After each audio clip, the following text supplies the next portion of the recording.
Ela é Chita, a cadela que foi rescatada onte pola protectora aos palleiros nunha vivenda en Bora. Todo comezou o pasado venres cando un veciño alertou a Policía Autonómica da mala situación na que se atopaban 3 cans.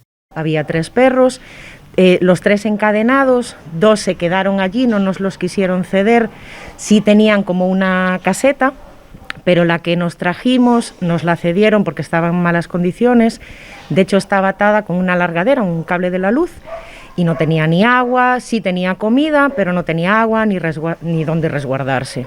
A pesar de que a Policía Autonómica intentou que o propietario entregase os 3 cans, a protectora soamente puido rescatar a un deles. Los otros 2 les dieron un ultimátum. Luego, en 15 días tienen que mejorar su situación. No pueden estar atados, tienen que tenerlos bien y en 15 días la autonómica va a pasar por allí. Si esas condiciones no mejoran, luego sí se los van a incautar y pasarían a nosotros.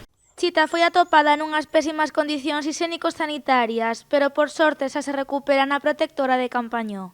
Tiene cositas de no haber sido nunca atendida de forma ni veterinaria, ni bañarla, ni nada de esas cosillas, pero bueno, por lo menos es una perriña que es sociable y bueno, que pronto se recuperará. Dende os palleiros piden á cidadanía que siga colaborando en situacións como estas, xa que a súa axuda pode ser crucial para moitos cans.